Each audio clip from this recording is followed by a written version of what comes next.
জাহান্নামীদের বৈশিষ্ট্য দুটি, জান্নাতীদের বৈশিষ্ট্য দুটা। তিনটি বস্তু মানুষকে ধ্বংস করে।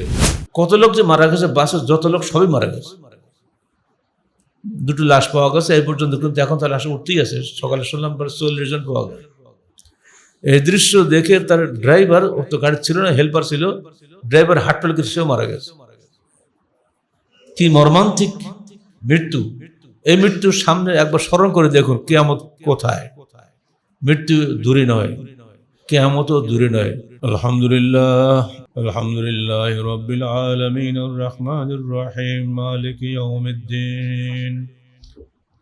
ইয়া আইয়ুহাল্লাযীনা আমানু তাকুল্লাহ হাক্কা তুকাতিহি ওয়া লা তামুতুন্না ইল্লা ওয়া আনতুম মুসলিমুন।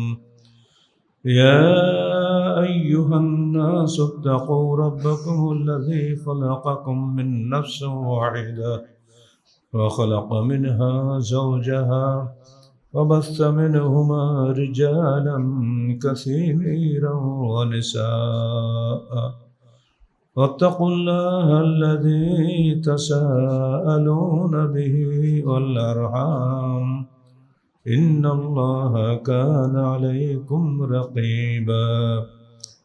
يا أيها الذين آمنوا اتقوا الله وقولوا قولا سديدا يصلح لكم أعمالكم ويغفر لكم ذنوبكم ومن يطع الله ورسوله فقد فاز فوزا عظيما. أما بعد فقد قال الله تعالى في الكلام المجيد: فأعوذ بالله السميع العليم من الشيطان الرجيم. بسم الله الرحمن الرحيم. يوم يتذكر الإنسان ما سعى وبرزت الجحيم لمن يرى فأما من طغى وآثر الحياة الدنيا فإن الجحيم هي المأوى وأما من خاف مقام ربه ونهى النفس عن الهوى فإن الجنة هي المأوى. সূরা আবাসা 35 থেকে 41 আয়াত। যাবতীয় হামদ ও সানা আল্লাহ রাব্বুল আলামিনের জন্য এবং যাবতীয় দরুদ ও সালাত শেষ নবী মুহাম্মদ রাসূলুল্লাহ সাল্লাল্লাহু আলাইহি ওয়াসাল্লামের জন্য। রাসূলুল্লাহ সাল্লাল্লাহু আলাইহি ওয়াসাল্লামের দাওয়াতি জিন্দেগিতে শুরু থেকে শেষ পর্যন্ত যারা দুদল তার সঙ্গে ছিলেন, একদল তারপরে ঈমান এনেছিলেন, আর একদল ঈমান আনেনি। আর যারা ঈমান এনেছিল তারাও তিন দলে বিভক্ত ছিল: দৃঢ় বিশ্বাসী, দুর্বল বিশ্বাসী, কপট বিশ্বাসী। এই ভাগটা তখনও যেমন ছিল, এ যুগেও তেমনি আছে। মুসল্লি তিন ভাগে বিভক্ত। একদল মুসল্লি যারা সালাত পড়তে আসেন সাহুন, উদাসীন অবস্থা। আর একদল মুসল্লি মসজিদে আসেন কুসালা, অলস, না পড়লেও হয়, না পড়লেও চলে। আর একদল মুসল্লি মসজিদে আসেন ইউরাউন, লোক দেখানো। 4 নম্বর দল হলো খাশিউন, মনোযোগী, ভীত ও সন্ত্রস্ত অবস্থায়। যারা ভীত সন্ত্রস্ত অবস্থায় আল্লাহর কাছে আসে, যেটা আল্লাহর ঘরে, আল্লাহর সামনে দাঁড়াচ্ছি আমি, এই চিন্তা করে যারা আসে তারাই হলো জান্নাতি। কাদাফুল হাল মুমিনুন সূরাটা পড়ে দেখবেন। আল্লাযীনা হুম ফি সালাতিহিম খাশিউন। সফল কাম হলো ওইসব মুমিনরা যারা তাদের সালাতের মধ্যে মনোযোগী থাকে। মানুষের জীবনের উন্নতি অবনতির মৌলিক কারণ একটা: যদি সে নিজের মৃত্যুর কথা ভুলে যায়, সে হবে হঠকারী। যদি কিয়ামতের কথা ভুলে যায় সে হবে হঠকারী। ইযা মাতাল ইনসানু ফাকাদ কামাত কিয়ামাতুহু, যখন মানুষ মারা যায় তখন তো তার কিয়ামত শুরু হয়ে যায়। অর্থাৎ কিয়ামত কবে হবে এ চিন্তা করার দরকার নেই। আপনি আজকে মরেন, শুরু হয়ে খেলা। জান্নাতি হলে আপনার কবরে জান্নাতে সুবাতাস যাবে, জাহান্নামী হলে আযাব শুরু হয়ে যাবে। অতএব যেদিন আমরা সবাই কিয়ামতের দিন উঠব সেদিনকার অবস্থা আমরা জানি না। আল্লাহ আগেই আমাদেরকে বলে সাবধান করে দিচ্ছেন। আল্লাহ বলছেন ইয়াউমা ইয়াতাযাক্কারুল ইনসানু মা সাআ, যেদিন মানুষ তার সারা জীবনের প্রচেষ্টা সম্পর্কে স্মৃতিচারণ করবে, কি করলাম এতদিন।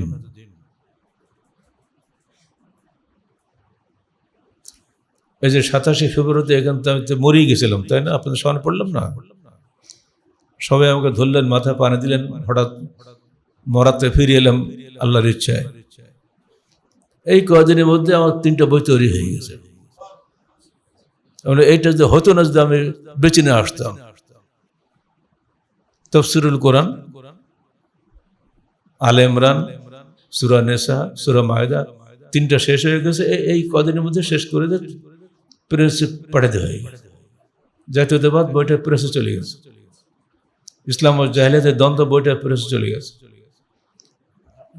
কাদিয়ানী আকীদা সম্বন্ধে বইটাও সম্পূর্ণ রেডি হয়ে গেছে। এগুলো কিছু কিছু সব বাকি ছিল। এই কিছু কিছু বাকি থেকে তো আর প্রেসে দেওয়া যায় না। এই বাকি কাজগুলো করা হয়েছে 27 তারিখ পরতে এই কদিনে। যদি ওই দিন মরে যেতাম তো কে করতে এগুলো?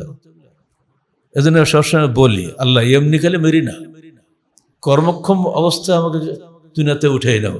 এই চেয়ারে বসে মরলাম, খদ্দা দিতে মরলাম, কাজ অবস্থায় মরলাম, কিন্তু ভালো। শুয়ে হাসপাতাল বসে মরি লাভ ঠাকি, ডাক্তারের ইঞ্জেকশনের ফোড় আর কাটাকুটি, এই তো কাজ। ডাক্তারকে হায়াত মতির মালিক নাকি? তোমার ক্ষমতা আছে। এজন্য মৃত্যুকে সবসময় সামনে রেখে যদি কাজ করতে পারেন তাহলে আপনার জীবনে উন্নতি। আর মৃত্যু কিন্তু অনেক বাকি। আমি তো জোয়ান মানুষ, তাহলে আপনি শেষ। আমাদের সাতক্ষীর একজন ডাক্তার মারা গেল, হাদি খান। সে আমাদের সাথে কত জুনিয়র, হঠাৎ পরশুদিন মারা। বাংলাদেশ আহলে যুব সংঘ ঢাকায় যে প্রতিষ্ঠা করলাম আমরা দুজনে, আমার সঙ্গে আমার যুগ্ম আহ্বায়ক ছিলেন মাওলানা শামসুদ্দিন সিলেটি, আজকে সকালে মারা গেছে। ইন্না লিল্লাহি ওয়া ইন্না ইলাইহি রাজিউন। আল্লাহ তার সমস্ত ভালো কাজগুলো কবুল করুন এবং মন্দ কাজগুলো ক্ষমা করুন। সবচেয়ে ভয়ঙ্কর যে খবর আজকে সকালে, আপনারা সবাই নেটে দেখেছেন যে দৌলতদিয়া ঘাটে যে বাস ডুবিতে কত লোক যে মারা গেছে, বাসের যত লোক সবই মারা গেছে। 2টি লাশ পাওয়া গেছে এই পর্যন্ত, কিন্তু এখন তার লাশ উঠতেই আছে। সকালে শুনলাম 40 জন পাওয়া গেছে। এই দৃশ্য দেখে তার ড্রাইভার, ও তো গাড়ি ছিল না, হেল্পার ছিল, ড্রাইভার হার্ট ফেল করে সেও মারা গেছে। কি মর্মান্তিক মৃত্যু! এই মৃত্যুর সামনে একবার স্মরণ করে দেখুন কিয়ামত কোথায়। মৃত্যু দূরে নয়, কিয়ামতও দূরে নয়। নিঃসন্দেহে ওই গাড়ির হেল্পার নিজে অ্যাক্সিডেন্ট করার বা পানিতে ডুবার চিন্তা করেনি, সে ভালো মনে করে গাড়ি চালাচ্ছিল। অন্যদিন হয়তো এরকম অ্যাক্সিডেন্ট হয় না, কিন্তু ওদিন হয়ে গেল। এই জন্য সবসময় ভাই কারো দোষ ত্রুটির মধ্যে মুসলমান ঢোকে না। মুসলমান জানে যে আমার মৃত্যুর সময়ের 1 সেকেন্ডও আগ পিছ হবে না। ওদের মৃত্যু ওখানে ছিল, ওইভাবেই মৃত্যু ছিল এবং শহীদী মৃত্যু ছিল। যদি ওরা মুসলমান হয় ইনশাল্লাহ ওরা সবাই শহীদী মৃত্যুর সম্মান আল্লাহর কাছে পেয়ে যাবে।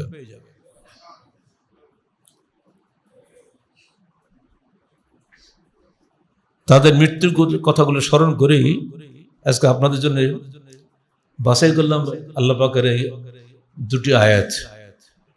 যখন মানুষ তার সারা জীবনের প্রচেষ্টা সম্পর্কে স্মরণ করবে, ইয়াউমা ইয়াতাযাক্কারুল ইনসানু মা সাআ, কি কাজ করলাম সারা জীবন। আমাদের সংগঠনের ইহতিসাব একটা বই আছে, হিসাব রাখার বই। সেখানে ওমর ফারুকের একটা কওল আছে, হাসিবু ক্বাবলা আন তুহাসাবু, কিয়ামতের দিন আল্লাহর কাছ পক্ষ থেকে হিসাব নেওয়ার আগে তুমি নিজের হিসাবটা নিজে করো।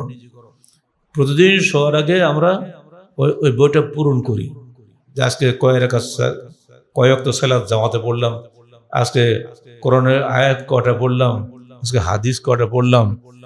যদি প্রত্যেকদিন কেউ হিসাব করে এবং রাত্রে শোয়ার সময় ঘুমিয়ে যায়, সে হিসাব করে যায় যে আমি এতগুলো কাজ আমরা করেছি। জামিলুর রেজা চৌধুরী, পদ্মা সেতুর স্থপতি যিনি, তিনি না হলে পদ্মা সেতু হইতো না। এটা আল্লাহ পাকের বিশেষ মেহেরবানি। উনি শেখ হাসিনাকে বললেন পদ্মা সেতু ইনশাল্লাহ আমি করব। ব্রেন লাগাতে হাসিনা না প্রধানমন্ত্রী ছিল বলে তার নাম হচ্ছে, কিন্তু আসলে করেছে তো সেই। ইফতার করে ঘুমিয়ে গেছে, খেয়ে দিয়ে রাত্রিবেলা সেই সব মেয়ে ডাকছে, খবর নেই, শেষ। এটা প্রতিভা, জ্বলন্ত প্রতিভা বাংলাদেশে ছিল। এইভাবে বিভিন্ন স্থানে অনেকে দুনিয়া থেকে চলে যাচ্ছেন, আমরা হয়তো টের পাচ্ছি না। তাই প্রতি মুহূর্তে মৃত্যুকে স্মরণ করা। এরপর একটা বই আছে আমাদের, দেখবেন নামটা হলো মৃত্যুকে স্মরণ। বইটা নেবেন, পড়বেন, অনেক কোরআন হাদিস সেখানে দেওয়া আছে। আল্লাহ বলছেন যখন মানুষ তার নিজের সারা জীবনের চেষ্টা সম্পর্কে স্মরণ করবে এবং জাহান্নামকে একদম সামনে দেখবে, জাহান্নাম সৃষ্ট, জান্নাত সৃষ্ট, পরে সৃষ্টি হবে না। তখন দুই ধরনের লোক হবে,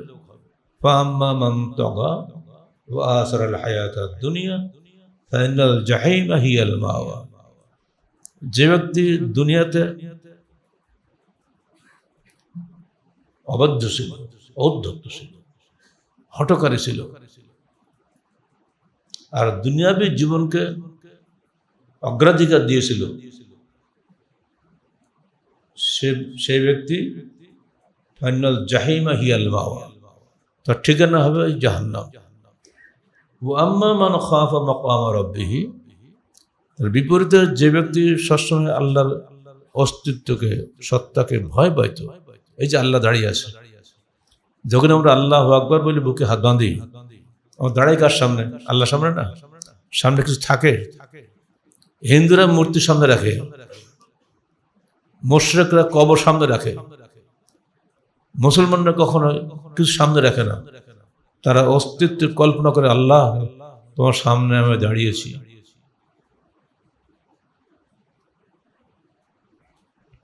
আনতা আবুদুল্লাহ কান্নাকা তারাহু, তুমি আল্লাহর ইবাদত করে এমন ভাবে যেন তুমি আল্লাহকে দেখতে পাচ্ছ। যদি এটা না পড়ো তাহলে এটা চিন্তা করো যে আল্লাহ তোমাকে দেখছেন। এই চিন্তা করে যদি কেউ আমরা সালাতে দাঁড়াই, তখন কিন্তু আপনার মানসিকতা সম্পূর্ণ চেঞ্জ হয়ে যাবে। অনেকেই তো আমরা জানি যে সিজদা গিয়ে আর ওঠেনি, আসলে খবর এরকম প্রায় আছে। কখন যে আপনার জান কবজ হবে আপনি কিচ্ছু বলতে পারবেন না। আমি তো খুতবা দেওয়ার সময় বুঝতেই পারিনি যে আমি মরে যাচ্ছি, হঠাৎ নিঃশ্বাস বন্ধ হয়ে যাচ্ছে। এত চেষ্টা করলে নিঃশ্বাস টানি টানি না টানি, শেষ। এই তো খেলা, কতক্ষণ লাগে? মরতে সময় লাগে না।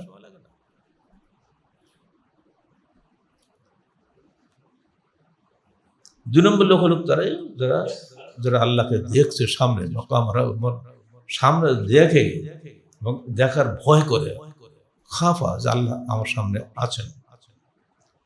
ও নাহান নফসা আনিল হাওয়া, আর ইচ্ছা মতো কাজ করা, প্রবৃত্তি পূজা করা থেকে বিরত থাকে। মন চাচ্ছে করবো, একটু খাওয়া দাওয়া বেশি হওয়ার সময় খেয়াল করে দেখবেন, আপনি এটা খাবেন না, মনে করছেন এটা খাওয়া ঠিক হবে না, কিন্তু জিনিসটি এত মজাদার, একটু না খেলে কেমন হয়। এই যে খেলা সরে গেল খেলা। ওয়ানাহান নাফসা আনিল হাওয়া, প্রবৃত্তির গোলামি থেকে নিজেকে বিরত রাখতে পারে। ফাইনাল জাহিমা হিয়াল মাওয়া, জান্নাত তার ঠিকানা হবে। তো বোঝা গেল জাহান্নামীদের বৈশিষ্ট্য দুটি, আর জান্নাতীদের বৈশিষ্ট্য দুটা। জান্নাতের বৈশিষ্ট্য হল সর্বাবস্থায় আল্লাহ ভীতি আর নফসের পূজা হতে বিরত থাকা। এই দুটো কথা মনে রাখবেন, দুটো খালি। সবসময় আল্লাহকে ভয় করা প্রতি পদে পদে, আর নফসের পূজা হতে বিরত থাকা।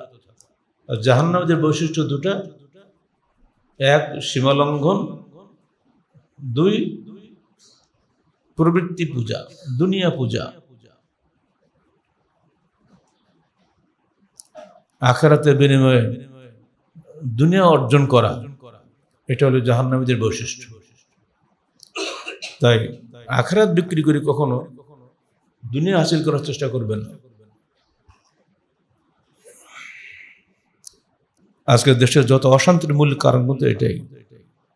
আপনি জানেন যে এটা আইনের বিরোধী, কাজটা করা যাবে না, কিন্তু পকেটে আপনার ঢুকে গেছে বহু টাকার নোট অথবা এক ব্রিফকেস ভরা টাকা, আপনি দুনিয়াকে অগ্রাধিকার দিলেন আর সই করলেন অন্যায় কাজের পক্ষে, বাস আপনি জাহান্নামী হয়ে গেলেন। যে টাকা পাইছেন ওই টাকা আপনি ব্যয় করতে পারবেন না, তার আগে শেষ। দুটো বৈশিষ্ট্য আবার মনে করে দিই, জাহান্নামীদের বৈশিষ্ট্য দুটা, সীমালঙ্ঘন ও দুনিয়া পূজা। আর জান্নাতীদের বৈশিষ্ট্য দুটা, সর্বাবস্থায় আল্লাহ ভীতি ও নফসের পূজা হতে বিরত থাকা। দুটা সহজে বললাম বটে, কিন্তু দুটো মেনে চলা খুব কঠিন। মানতে পারলে নিজেরই উপকার, না পারলে নিজের ক্ষতি। প্রখ্যাত সাহাবী আব্দুল্লাহ ইবনে মাসউদ রাদিয়াল্লাহু আনহু তো চমৎকার একটা কথা বলে গেছেন। তিনি বলছেন, দেখো, আনতুম ফি জামানিন ইয়াকুদুল হক আল হাওয়া ওয়া সায়াতি জামানুন ইয়াকুদুল হক। তোমরা এমন এক জমানায় বসবাস করছো যখন ইয়াকুদুল হকুল হাওয়া, সত্য প্রবৃত্তির উপরে প্রবৃত্তিকে পরিচালনা করে, অর্থাৎ প্রবৃত্তি যা চায় সে করে না, সত্য অগ্রাধিকার পায়। আর এমন একটা জমানা আসছে আগামীতে যখন ইয়াকুদুল হাওয়াল হাক্কা, প্রবৃত্তি সত্যের কে পরিচালিত করবে, অর্থাৎ সত্যের উপরে প্রবৃত্তি অগ্রাধিকার পাবে। আউযুবিল্লাহি মিন যালিকা জামান, সেই জমানা থেকে আমরা আল্লাহর নিকটে আশ্রয় প্রার্থনা করছি। কবে বলে গেছেন? ১,৫০০ বছর আগে। কথাগুলো একেবারে বাস্তব। যখনই মানুষ প্রবৃত্তির অনুসরণ করবে তখন সে ধ্বংস হবে।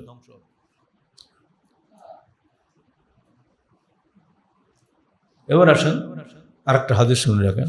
আন আবি হুরায়রা রাদিয়াল্লাহু তাআলা আনহু قال قال رسول الله صلى الله عليه وسلم ثلاث منجيات وثلاث مهلكات। তিনটি বস্তু মানুষকে নাজাত দেয়, জান্নাতে নেয়, আর তিনটি বস্তু মানুষকে ধ্বংস করে, জাহান্নামে নেয়। আম্মাল মুনজিয়াত, যে তিনটি বস্তু মানুষকে নাজাত দেয় জাহান্নাম থেকে, তা একটা হলো তাকওয়াল্লাহ ফিল সিররি ওয়াল আলানিয়া, গোপনে প্রকাশ্যে আল্লাহকে ভয় করা। ২ নম্বর ওয়াল কওলু বিল হক ফির রিজা ওয়াস সাখাত, খুশিতে না খুশিতে সত্য কথা বলা।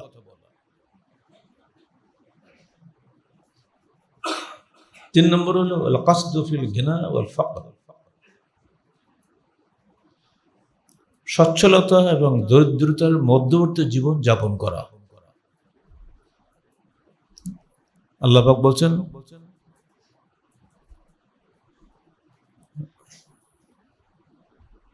লাউ বাসাতাল্লাহু রিজকা লাবাগাউ ফিল আরজ, যদি আমরা কোনো মানুষকে রিজিক বাড়িয়ে দিই, প্রসারিত করে দেই, লাবাগাউ ফিল আরজ, সে জনপদে অনাচার সৃষ্টি করবে, অধ্যত্ত করবে, সীমা লঙ্ঘন করবে। দেখেন না, যাদেরকে আল্লাহ রুজি বেশি দিয়েছেন, প্রয়োজন নেই তবু নতুন জিনিস কিনবে। এই হুন্ডাটা পুরনো হয়ে গেছে, আবার নতুন হুন্ডা কিনবে। হুন্ডা চড়ি হয় নাকি, চলো প্রাইভেট কার কিনি, এই যে চলছেই। সেদিন পেপারে দেখলাম যে বাপকে মেরে ফেলেছে ছেলে, একটাই খেলে অপরাধ, বাপ তাকে হুন্ডা কিনে দেয়নি। বাপ বুঝেছে বাবা এই মুহূর্তে আমার কাছে টাকা নেই, তোর কদিন পরে দেবো, কোনো কথা শুনে একদম জবে করে দিয়েছে। ছেলের এখন বল বেশি, এটা হচ্ছে হর হামেশা। আল্লাহ পাক বলছেন যদি কাউকে আমরা রুজি বাড়িয়ে দিই সে অবশ্যই দুনিয়াতে অনার সৃষ্টি করবে, সীমা লঙ্ঘন করবে। এর জন্য খেয়াল করে দেখবেন, একদল লোক শত চেষ্টা করে বড় লোক হতে পারছে না। যত জুয়া চলছে বাংলাদেশে, জুয়া আর দাদন মানে সুদের ব্যবসা, সব বড় লোক হওয়ার নেশায়। আমাদের আড়ানি একটা গ্রাম তো পুরুষ শূন্য হয়ে গেছে, সবসময় টাকা নিতে আসে, পুরুষ সব পালিয়ে যায়, শুধু লোভ, আমি কোটিপতি হব। সাবধান, তোমার যা রুজি আছে তার সাথে একটু বাড়াতে পারবে না। তোমার রুজি তোমার মায়ের গর্ভে থাকাকালীন সময় বাঁধাবাঁধি হয়ে গেছে, যত চেষ্টাই করো তার সাথে 1 পয়সা বাড়বে না, 1 পয়সা কমবেও না। আর যেটা রুজি দিয়ে আসে সেটা অবশ্যই তুমি পাবে, তুমি চেষ্টা না করলেও তুমি পেয়ে যাবে। কিভাবে পাবো তুমি জানো না, তুমি কল্পনার বাইরে। এমন এক উৎস থেকে তোমার রুজি আসবে তুমি কল্পনা করতে পারবে না।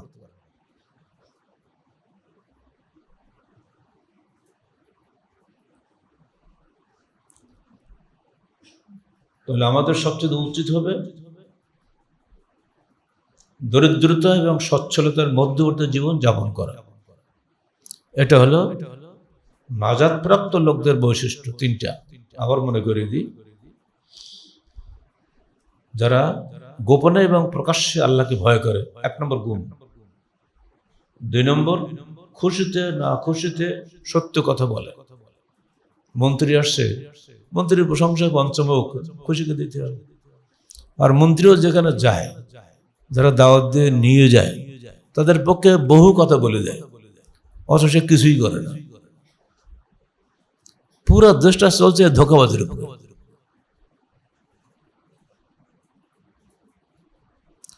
আদালতে বিচার চলছে, কি যে বিচার হচ্ছে আল্লাহ জানে। ঘরে বসে সালিশ করলে তো বোঝা যায় যে ডক্টর গালিব মানুষ খুন করেনি। হাইকোর্টের প্রধান যিনি ছিলেন জ্যেষ্ঠ বিচারপতি, তিনি বললেন একটা বিশ্ববিদ্যালয়ের প্রফেসর কি মানুষ খুন করতে পারে? হয়। 3 দিন পরে কনিষ্ঠ বিচারপতি এসে ভিন্ন মত পোষণ করলেন, বাস আমার জামিন বন্ধ হয়ে গেল। ওইতে জামিন বন্ধ হয়ে গেল, 3 বছর 6 মাস 6 দিন থাকলাম কারাগারে পড়ে। আর ওই মিথ্যা মামলা ঠেললাম 8 বছর 8 মাস 28 দিন কারা করছে তথাকথিত আইনজীবী এবং বিচারকরা। বলি 2-1 সময় যে কালো গাহন করা লোক দেখছো না, বাইরটাও কালো ভেতরটাও কালো। আর বিচারক নাম ধরে বসে থাকে, চুপ করে খালি হাতুড়ি মারে, চুপ করে শোনে। উপর থেকে ইঙ্গিত হলে তবে সে ছাড়ে। যখন নওগাঁ কারাগারে ঢুকলাম তখন জেলার সাহেব বলছেন স্যার আসছেন তো, থাকবেন তো 15 দিন। সে বিশ্বাসই করেনি যে আমি জেলে যেতে পারি। বলি তো চোর ডাকাতির জায়গায় আপনি কেন? সুপার জাস্টিস জমাবর্তী ওই দিন 26 মার্চ ছিল, আমি তো এখান থেকে গেছি ওই দিন। উনি বলছেন স্যার আসছেন তো, থাকবেন তো 25 দিন। এই 15 আর 25 শেষ হতে গেলে 3 বছর 6 মাস 6 দিন। আর এই মামলা চালাতে গেলে 8 বছর 8 মাস 28 দিন, লক্ষ লক্ষ টাকা ব্যয় হলো। এরপর যেখানে যায় সেখানে সন্দেহ করে এই বোধহয় সেই জঙ্গি নেতা আসছে, পুলিশ পিছিয়ে টিকটিকি লাগে। 54 বছর দেশ স্বাধীন হয়েছে, এই হলো আমাদের ফলাফল। নিরাপরাধ ব্যক্তিরা জেল খাটে আর চোর দস্যুরা দিব্য বাইরে ঘুরে বেড়ায়, তাদের দিব্য জামিন হয়ে যায়, সমস্যা নেই। কি দরখাস্ত ছিল এই সমস্ত আদালত তৈরি করা? আমি বললাম আমি তো শাহজাহানপুর থানায় লক্ষ্মীকোলা গ্রামে এমন ব্যক্তিকে হত্যা করেছি, তো ওইখানে তার বাপকে বলো কে মেরেছে, ওই বিচার বসা গ্রামের লোকে বলে দেবে। তাকে করবে নাকি? কোনদিন বলবে না। এই সহজ বিচারের ব্যবস্থা বাদ দিয়ে ব্রিটিশের বিচার ব্যবস্থা এনে দেশটাকে একদম শেষ করে দিয়ে দিয়েছে। এখনো ব্রিটিশের গোলামি চলছে। আপনার হোমিওপ্যাথি ওষুধ খান তো অনেকে, না? নওগাঁ কারাগারে ঢুকতেছি, ব্যাগ চেক করছে জেলার নিজে, আমি চাঞ্চল্য করে আসামিতে আমি নিজে চেক করতেছি। আমার কাছে হোমিওপ্যাথি ওষুধ ছিল, নাক্স আর 2-3টা ওষুধ ছিল, যেটা আমার সবসময় লাগতো। স্যার এটা তো হবে না। কেন হবে না? এতে ব্রিটিশ কোডে নাই যে হোমিওপ্যাথি ওষুধ জেলখানা চলবে না, খালি অ্যালোপ্যাথির ওষুধ চলবে। মানে হোমিওপ্যাথি কোনো ওষুধই না, ওষুধ মানে অ্যালোপ্যাথি, আমাদের আমেরিকান সাম্রাজ্যবাদ। তার যাতে ওষুধ যাতে বিক্রি হয় বেশি বেশি, এই পলিসি ওরা খাটাইছে। এই নওগাঁ শহরের সবাই হোমিওপ্যাথির দোকানে কান আছে না, বহু কেনা বেচা করে না। নওগাঁ শহরে হোমিওপ্যাথি ওষুধের দোকান বন্ধ করেন, তারপর আমি বন্ধ করবো। এটা আমি খাই, এটা খেতে দিতে হবে। যুক্তি তার পারে না, কি করবে? আমার সঙ্গে তর্কের পারে। স্যার এটা আপনার জন্য করা গেল, সবার জন্য করা যাবে না। আমি ওজা, সবাই ওজা, সবাই আমার বন্দি। এখানে প্রথম দিন থেকে লড়াই শুরু হয়েছে আমার। ঢুকে পরে ঝুনঝুন ঝুনঝুন শব্দ হয়, পিছনের ছেলে কি ঝুনঝুন শব্দ হয় কেন বলে, ঝুনঝুন শব্দ। আমার নুর ইসলাম বলছে, স্যার এরা সব পায়ে বেড়ি পরানো, ডান্ডা বেড়ি পরানো, হাতেও বেড়ি পরানো। এখন রাত্রিবেলা দেখা করতে আসছে জেলার সুপার এবং সুবিধা, খুব সালাম টালাম দিল। আচ্ছা ভাই, আপনারা এই মানুষগুলো কি বাংলাদেশের নাগরিক নয়? তাহলে অবশ্যই। দেশ কবার স্বাধীন হয়? তো কেন 71 স্বাধীন হয়েছে? তো এটা বিশাল প্রাচীর দেওয়া জেলখানা চারিপাশে, তারপরে ছেলের একটা আলাদা প্রাচীর আছে, এরপরে 3 ঘন্টা পর পর আপনার পুলিশের রক্ষী বাহিনী আছে, সুবিধার আছে, জমাদার আছে। এরপরও এই ডান্ডা বাড়ি পড়ানো কেন স্বাধীন মানুষের পায়ে? স্যার কিছুই করার নেই, এটা ব্রিটিশ আইন। তো বলে দেশ কবার স্বাধীন হয়? পাকিস্তানের স্বাধীন হলো ব্রিটিশ আইন, বাংলাদেশ স্বাধীন হলো ব্রিটিশ আইনে। তো তাছে বলেন আমরা স্বাধীন হয়নি, আমরা ইন্ডিয়ার গোলামি আছে বা আমেরিকার গোলামি করে। স্যার স্যার স্যার স্যার ছাড়েন, কালকে যেন আমি কোনো ঝুনঝুনি সবজি না আসে। স্যার আমাদের চাকরি থাকবে না। থাকেন আপনার চাকরি, বাড়ি চলে যান, রুজির মালিক আল্লাহ। রোজ চাকরি ছাড়ে নাকি? বললাম শোনেন, আপনি ঢাকায় ফোন করে আমার নাম করে বলেন, হ্যাঁ স্যার এটা পারবো, তাই করেন। আলহামদুলিল্লাহ, কার সঙ্গে কি বলি কেটে খবর রাখে, পরদিন দিকে আর নেই। ওই এখনো পর্যন্ত নেই, নওগাঁতেও নেই, বগুড়াতেও নেই। যে 2টা ছেলে আমি ছিলাম, আমাদের মোকাদ্দেস গেছিল মদিনার প্রিন্সিপাল, ও গেছিল 3 মাসের জন্য রাজশাহী কারাগারে। তো ওকে ধরেছে, আপনি এই গালিব স্যার ছিলেন? হ্যাঁ, উনি তো আমারই সাথে। তো চাই নাকি? তো দেখেন এই নওগাঁ কারাগার থেকে আমার হাঁটুর তলার থেকে গোড়ালি পর্যন্ত চামড়া নেই, ওই ঘষা লেগে লেগে শেষ। এখন আবার নতুন করে চামড়া উঠেছে, আর কিন্তু ঘষা লাগেনি। উনি যদি কারাগারে না যেতেন তাহলে আমাদের এই রহমতটা হতো না।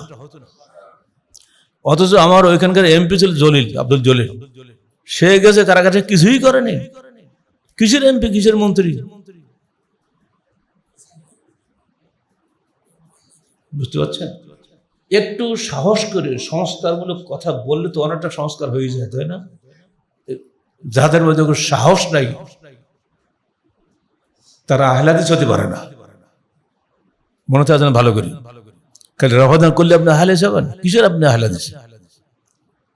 বড় এমপির আহলে হাদিস নাই? বহু রফাদানের এমপি আছে, বহু রফাদানের মন্ত্রী আছে, বহু দলের নেতা নেত্রী আহলে হাদিস আছে, মানে রফাদানি আছে। তাদের কোনো সংস্কার নেই, খালি যা চলছে তাই চলবে। তা তুমি কি জন্য গেছো ওখানে?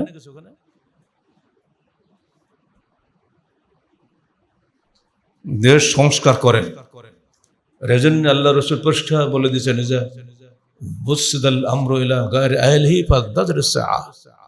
যখন অযোগ্য ব্যক্তির হাতে নেতৃত্ব সমর্পণ করবো তোমরা, তখন তোমরা কিয়ামতের অপেক্ষা করো। অর্থাৎ অযোগ্য ব্যক্তির হাতে নেতৃত্ব আসার চাইতে কিয়ামত আসা ভালো। অযোগ্য অপদার্থ লোকের এখন নেতা, যে ভোট একটা বেশি হয়েছে, ভোট কোনো জ্ঞানীগুণী মানুষ তো ভোটে যায় না, কোশ্চিন গেল। যাই হোক, বিষয়টা প্রসঙ্গ এসে গেছে হাদিসে, এই জন্যই বলছি। এবার আসেন তিনটা ধ্বংসের কারণ কি কি। আমাল মহলেকাত, মহলেকাত মানে বুঝতে হবে হালাক, ধ্বংসের মানুষ তিনটি কারণ। এক, হাওয়া মুত্তাবা, প্রবৃত্তির দোষ। প্রবৃত্তির মন যা চায়, হেসে খেলে জীবনটা যদি চলে যায়, একটা গান আছে না, হেসে খেলে জীবনটা যদি চলে যায়, এরা হলো প্রবৃত্তির দাস। দুই নম্বর সহমতা, লোভের দাস। লোভ হয়ে গেছে, সে সেটা করবে। লোভে পাপ, পাপে মৃত্যু, খবরদার। যত জুয়া মদ যা চলছে সব লোভের কারণে। আচ্ছা, মদ থেকে খাওয়া যায়, দুর্গন্ধ না? মদের ধারে কাছে কেউ যায়? অথচ ওরা খুব আরাম করে খায়। ঢোক গেলে আর কত নিঃশ্বাস, আহা একটা খেলাম। যারা সিগারেট খায় ওরা কি খায়? বঙ্কিম ভঙ্গিতে ধোঁয়া উড়ে আর মাশাআল্লাহ কত আনন্দ পেলাম। কি খায়? কত কোটি কোটি টাকা দিয়ে দৈনিক উড়াচ্ছে বাংলাদেশে এই সিগারেট খেয়ে আর গাঁজা খেয়ে, হিসাব আছে? ওরা খাচ্ছে। এরা হলো লোভের দাস। মনে রেখো, আল্লাহর চূড়ান্ত ঘোষণা, ইন্নাল খামরু ওয়াল মাইসিরু ওয়াল আনসাবু ওয়াল আজলাম রিজসুম মিন আমালি শাইতান। নিশ্চয়ই মদ, জুয়া, পূজার বেদি এবং দাবার ঘুঁটি, নাপাক জিনিস শয়তানি কাজ।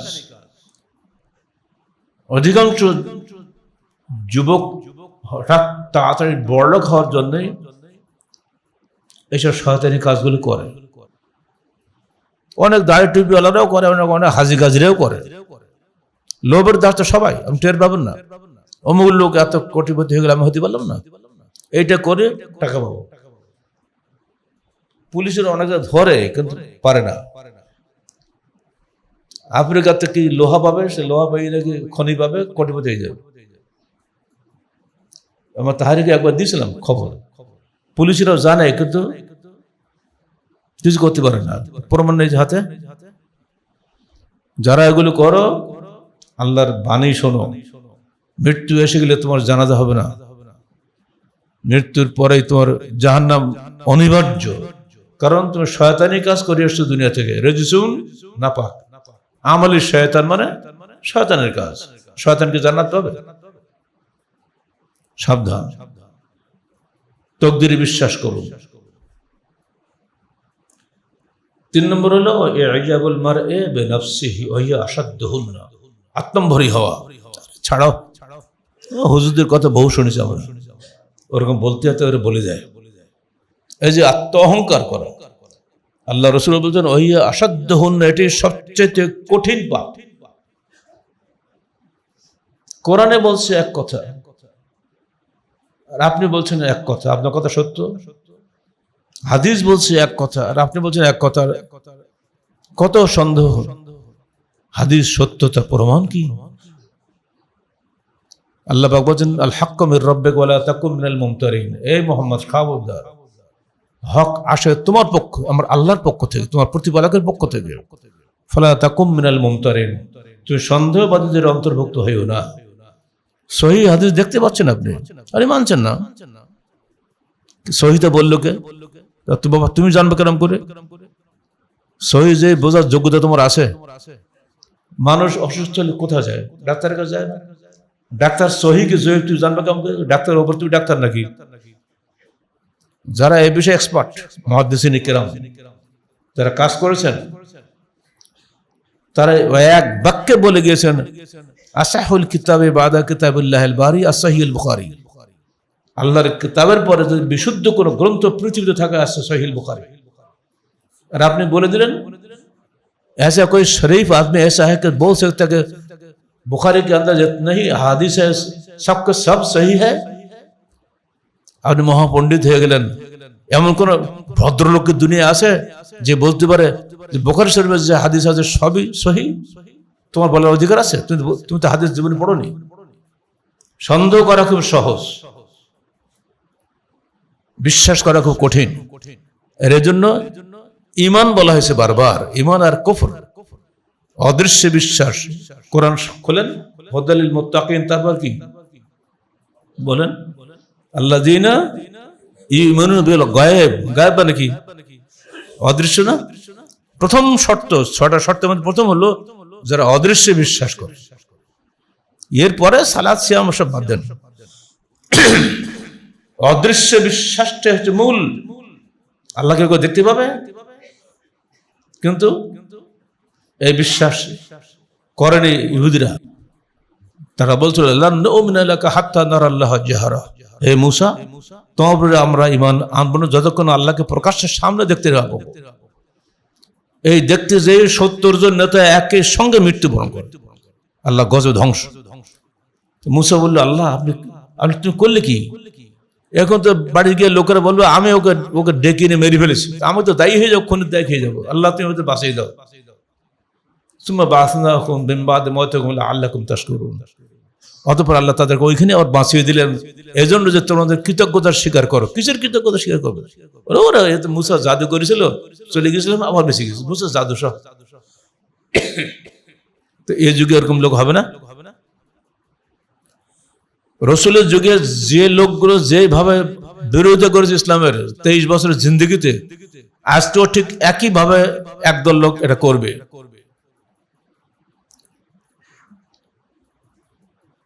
আল্লাহ পাকের এই ধমকি মনে রাখবেন, হাক্কমের রব্বিক। এই যে কোরআন, এই হাদিস তোমার রবের কাছ থেকে এসেছে হক, সত্য হিসাবে। ফালা তাকুম মিনাল মুমতারিন, খবরদার তুমি সন্দেহবাদীদের অন্তর্ভুক্ত হয়েও না। আরে বলছেন হাদিস তো কোরআন না, কোরআনটা সত্য হতেও পারে, হাদিসটা তো সত্য না। তো মিথ্যাটার প্রমাণ কি? কোরআনে সাক্ষ্য দিচ্ছে ওমা ইয়ানতিকু আনিল হাওয়া ইন হুয়া ইল্লা ওয়াহয়ুন ইউহা। আমার নবী কোনো কথা ইচ্ছা মতো বলে না, যতক্ষণ তার কাছে ওহী করা হয়। তাহলে কি হলো? হাদিস ওহী হয়ে গেল না? সুম্মা ইন্না আলাইনা বায়ানা। হে মুহাম্মদ, তুমি কোরআন মুখস্থ করার জন্য এত দ্রুত জিহ্বা সঞ্চালন করো না। মনে রেখে দিও, এই কোরআনকে তোমাকে মুখস্থ করানোর দায়িত্ব আমার। সুম্মা ইন্না আলাইনা বায়ানা, অথবা কোরআনকে ব্যাখ্যা করার দায়িত্ব আমার। সে ব্যাখ্যাটাই তো হাদিস। কোরআন বলছে আকিমুস সালাহ, সালাত কায়েম করো। হাদিস বলছে সালাত কায়েম করার জন্য আগে উঠে দাঁড়াও, বুকে হাত বাঁধো, সানা পড়ো, সূরা ফাতিহা পড়ো, ইত্যাদি নিয়মগুলো কে বলেছে? হাদিস বলেছে না?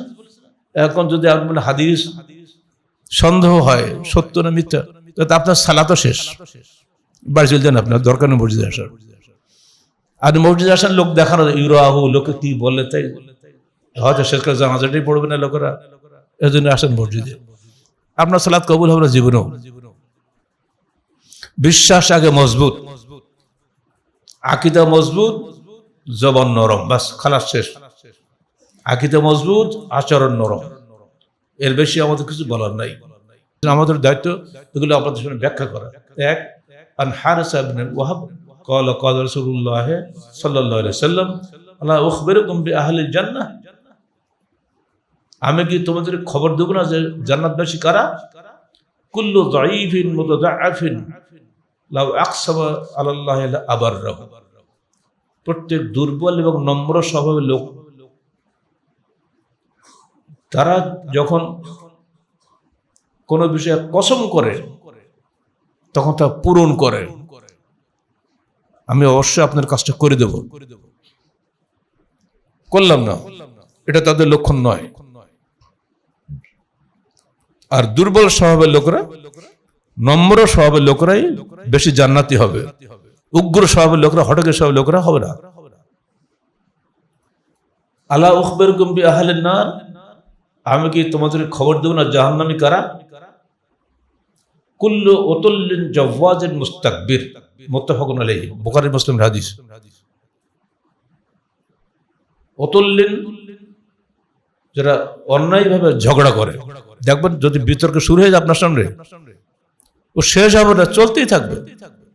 আল্লাহ পাক বলেন যখন দেখবো যে কোরআন হাদিস নিয়ে ভাষা বিতর্ক করছে, আরে জানো হাতে ফি হাদিসিন গায়রি, তো ওদেরকে এড়িয়ে চলো যতক্ষণ তারা অন্য কথা মনোসংযোগ না করে। যারা অন্যের ঝগড়া করে এবং যারা কৃপণ এবং যারা অহংকারী, আত্মম্ভরী, একটু আগে যে বললাম, এই তিনটা গুণের লোকরা হলো জাহান্নাম। عن ابن مسعود رضي الله عنه قال قال رسول الله صلى الله عليه وسلم لا يدخل الجنة من كان في قلبه مثقال ذرة من كبر। ওই ব্যক্তি কখনোই জান্নাতে প্রবেশ করবে না যে ব্যক্তির হৃদয়ে সামান্য যাররা পরিমাণ অহংকার আছে। তো একজন সাহাবী বলল, হে আল্লাহর রাসূল, ভালো জামা কাপড় গায়ে দিয়ে যখন আসে মনে মনে একটু অহংকার অহংকার ভাব আসে, তখন কেমন হবে? তো আল্লাহ রাসূল জবাব দিলেন যে না, ইন্নাল্লাহ জামিল ইউহিব্বুল জামাল, আল্লাহ নিজে সুন্দর, তিনি সৌন্দর্য পছন্দ করেন, অতএব এটাতে কোনো অহংকার হবে না। তবে ওই জামা গঞ্জি গায়ে দেবেন না যার পিছনে ABCD দুনিয়া সব লেখা, তার পিছনে 30 পুরুষ 110 প্লেয়ারদের নাম লেখা। এখন তো দোকানে গেলে গেঞ্জি পাওয়া যায় না লেখা ছাড়া, তাই না? পিছনে লেখা, সামনে লেখা, এসব চলবে না।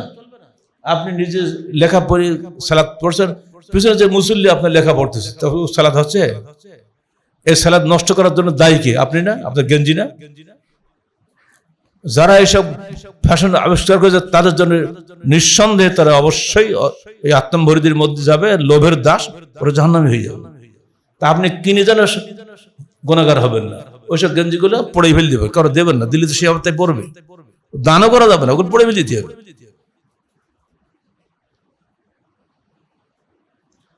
অহংকার কাকে বলে? আল কিবর বাতরুল হক ওয়া গামতুন নাস, হককে, সত্যকে প্রত্যাখ্যান করে দম্ভের সাথে প্রত্যাখ্যান। রাখো তোমার, আমি এখন কানে বলতে পারি না, ছোট্টবেলা যখন কামেল পড়ি, আর রাখো তোমার হাদিস টাদিস। ওই লোকটা মরিজ কবতা ঠিক ঠিক নেই, কিন্তু আমার কথা বলতে পারি না, রাখো তোমার হাদিস টাদিস, আমার এর দরকার। এই যে অহংকার, এই অহংকার যারা করে তাদের জন্য জান্নাত নেই।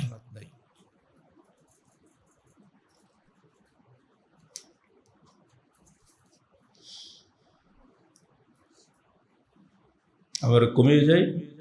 আল্লাহ বলছেন ওলা ইয়াস্তাবিল হাসানাতু ওয়ালা সাইয়্যাহ ইদফা বিল্লাতি হিয়া আহসান ফাইযাল্লাযী বাইনাকা বাইনাহু আদাওয়াতুন কান্নাহু ওয়ালিয়্যুন হামীম ওয়া মা ইলাকাহা ইল্লাল্লাযীনা সাবারু ওয়া মা ইলাকাহা ইল্লা যু হাযযিন আযীম। সূরা হামীম 34-35 আয়াত। সত্য ভালো এবং মন্দ কখনো সমান নয়, অতএব তুমি ভালো দিয়ে মন্দকে প্রতিরোধ করো, দেখবে তোমার সঙ্গে যার শত্রুতা আছে সে তোমার বন্ধু হয়ে যাবে। আর এটা খুবই কঠিন।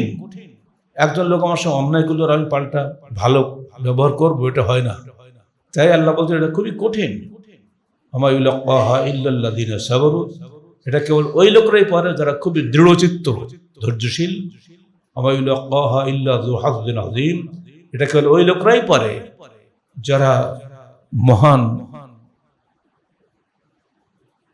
আল্লাহর পক্ষ থেকে পাওয়া যায় হাজ, অর্থাৎ সৌভাগ্যের অংশ যারা পেয়েছে, এরা তারাই কেবল পারে। যে ক্ষতি করছে আর আমি তার উপকার করবো, এটা হয় না, মানুষ পারে না, কিন্তু তবু করতে হবে যদি আপনি চান আপনি জান্নাতবাসী হওয়ার জন্য। আল্লাহ পাক আমাদের সবাইকে পবিত্র কোরআন ও সহিহ হাদিসের আলোকে জীবন গড়া তৌফিক দান করুন। সন্দেহবাদী অন্তর থেকে আল্লাহ পাক আমাদেরকে নিঃসন্দেহ ঈমানদার অন্তরে পরিণত করুন। আকুলু কাওলি হাযা আস্তাগফিরুল্লাহ লি ওয়া লাকুম ওয়া লিসাইরিল মুসলিমিন। আলহামদুলিল্লাহ আলহামদুলিল্লাহ নাহমাদুহু ওয়া নাস্তাঈনুহু ওয়া নাস্তাগফিরুহু ওয়া নু'মিনু বিহি ওয়া নাতাওয়াক্কালু আলাইহি ওয়া নাউযু বিল্লাহি মিন শুরুরি আনফুসিনা ওয়া মিন সাইয়্যাতি আ'মালিনা মান ইয়াহদিহিল্লাহু ফালা মুদিল্লা লাহু ওয়া মান ইউদ্লিল ফালা হাদিয়া লাহু ওয়া নাশহাদু আল্লা ইলাহা ইল্লাল্লাহু ওয়াহদাহু লা শারীকা লাহু ওয়া নাশহাদু আন্না মুহাম্মাদান আবদুহু ওয়া রাসূলুহু ইন্নাল্লাহা ওয়া মালায়েকাতাহু ইউসাল্লুনা আলান নবী ইয়া আইয়ুহাল্লাযীনা আমানু সাল্লু আলাইহি ওয়া সাল্লিমু তাসলিমা। আল্লাহুম্মা সাল্লি আলা মুহাম্মাদ ওয়া আলা আলি মুহাম্মাদ কামা সাল্লাইতা আলা ইব্রাহিম ওয়া আলা আলি ইব্রাহিম ইন্নাকা হামিদুম মাজিদ। اللهم بارك على محمد وعلى آل محمد كما باركت على إبراهيم وعلى آل إبراهيم إنك حميد مجيد اللهم انصر من نصر دين محمد صلى الله عليه وسلم واجعلنا منهم وخذل من خذل دين محمد صلى الله عليه وسلم ولا تجعلنا منهم عباد الله رحمكم الله إن الله يأمركم بالعدل والإحسان وإيتاء ذي القربى وينهى عن الفحشاء والمنكر والبغي يعظكم لعلكم تذكرون واذكروا الله يذكركم وادعوه يستجب لكم ولذكر الله تعالى وأعلى وعز وجل وأتم وأهم أكبر